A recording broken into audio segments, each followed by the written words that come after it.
Hello, Jeff Zwerink here again with Give and Take, the segment of our show where we explore fascinating scientific questions to equip you to be more confident in the truth of Christianity. Today I'm joined by my friend and colleague Fazale Rana, and we're going to tackle an odd and bizarre question. Is raising children with religion child abuse? Fuzz, it's good to have you here again today. Thanks, Jeff. Now, at some first blush, this just seems like a ludicrous question. How can this be child abuse? But obviously, this claim is being made. So who is it that's making these sorts of claims? Well, I mean, this is kind of part and parcel of what we see coming from the new atheism. You know, for example, part of what kind of inspired the new atheism was the 9/11 attacks where, you know, you had Muslim fundamentalists flying planes into buildings. And of course, the idea here is that this was religiously motivated, and therefore religion can lead to extreme behavior that can harm other people. So that's kind of the message of the new atheism, where in the past, many people who are atheists would say, well, if you want to believe in religion, that's all well and good. You know, in fact, maybe religion actually provides some benefit for individuals and can benefit society, even if it isn't true. And the new atheism is taking the posture that religion is not benign, but it's actually harmful. And so this claim that raising children in a religious home is child abuse kind of fits into that whole mantra that we see from the new atheism. So in some sense, it seems like this is taking some very popular, very visible events that are religiously motivated, that are, you know, either terrorist in nature, and claiming that religion is the foundation for that, and therefore all religion is bad. And consequently, if you're raising your children to do this, you're raising them in an abusive way. So let's kind of wrestle with that a little bit. I guess first, kind of who, you know, you've mentioned the new atheists. So who are some of the people in that class that would be making these sorts of claims? Yeah, well, the person who makes this particular claim most prominently is Richard Dawkins, who's an evolutionary biologist and also an evangelist for atheism. Right. And so he's very outspoken as an atheist.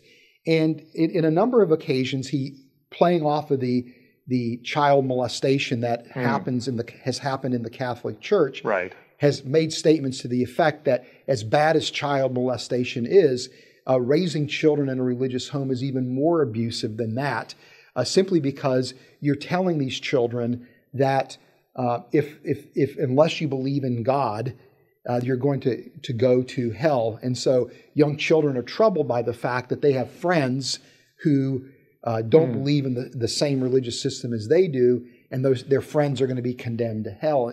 And so he argues that damage to that child's psychology because of those kinds of statements and teachings is even worse than child molestation. So it's a rather outlandish claim on one hand. In fact, to the credit of some atheists, they've actually joined the chorus of religious people kind of condemning Dawkins for making that kind of statement. But nevertheless, that claim is out there, and there are people that are sympathetic to it, by the way. You know, so that's actually a good point. I want to kind of just highlight that, is that just because you're an atheist doesn't mean you believe that raising children with religion is child abuse. It's like there are a maybe vocal segment of the atheistic community that's doing that, but there are a lot of atheists that seem to not be on that bandwagon. Yes. But I'm kind of fascinated because I know you've written a blog that's addressing some of the research behind this. That you know, if people want to get that, they can go to reasons.org. I think the blog is titled "Is Raising Children with Religion Child Abuse?"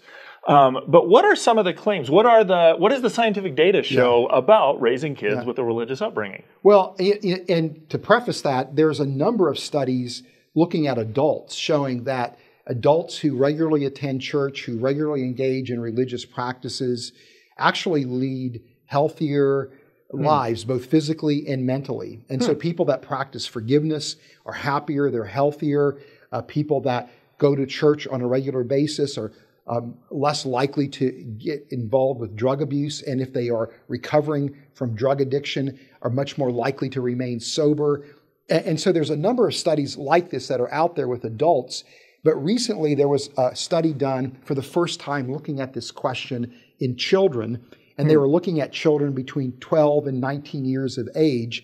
And the researchers were from Harvard University, and they were tapping into a very large database that was part of other public health studies that were done where they realized with this large database, they could query that database with a number of questions exploring the relationship between attending church and prayer and, again, the mental and the physical health of children. And presumably this is not just going around and asking, hey, do you feel, how do you feel, are you happy today, those sorts of things, that there are some more tangible measures. I know you mentioned less drug abuse, less suicide, those sorts of things. So this isn't just, we seem to feel better type thing. Yeah, I mean, it's a long list of positive outcomes. As you mentioned, less likely to be suicidal, less likely to experience post-traumatic stress disorder type symptoms, a much more positive outlook on life, much more likelihood of volunteering, a better sense of mission, less likely to use drugs, less likely to smoke cigarettes, less likely to initiate sex, less likely to suffer from sexually transmitted diseases. And so the list is long in terms of the positive outcomes of children that regularly attend church or that pray or some combination of both. Well, and it's interesting there too, because the list of stuff you just articulated was, some of those are physical and some of those are emotional, psychological health as well. So it's not just physically you're healthier. It seems like it's both physically and mentally you're healthier. Yes. And so, if we're really going to look at this question from a scientific perspective, ironically, Dawkins, who is a man of science, seems to either be unaware or seems to have largely ignored the scientific data that's showing the benefits between, again, religious practice and health.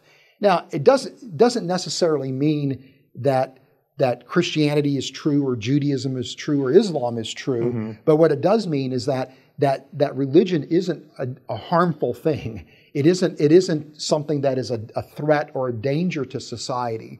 That is an interesting point, though. I mean, it doesn't necessarily mean Christianity is true, but it's remarkable, in my opinion, that if there isn't some sort of deity, that religion is just something that we've all made up, that has such tangible benefits to it. I find that a remarkable thing. So. It is. It would be a remarkable thing.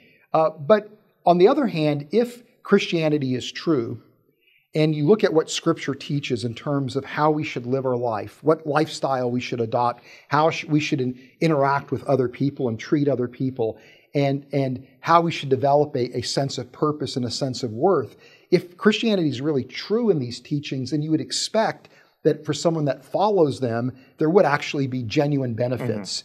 And so while it doesn't prove Christianity is true, it actually is what we'd expect to see if Christianity was true. Very well stated, Fuzz. Thank you. Christianity talks about a world where we are not just physical people, but we are spiritual people. We are designed to be in relationship with God. And it's just fascinating and encouraging to me that when we look at the data, it really does say that when we behave religiously, when we grow in our spiritual life, we are physically and mentally healthier. And that's a sign that Christianity really is indeed true.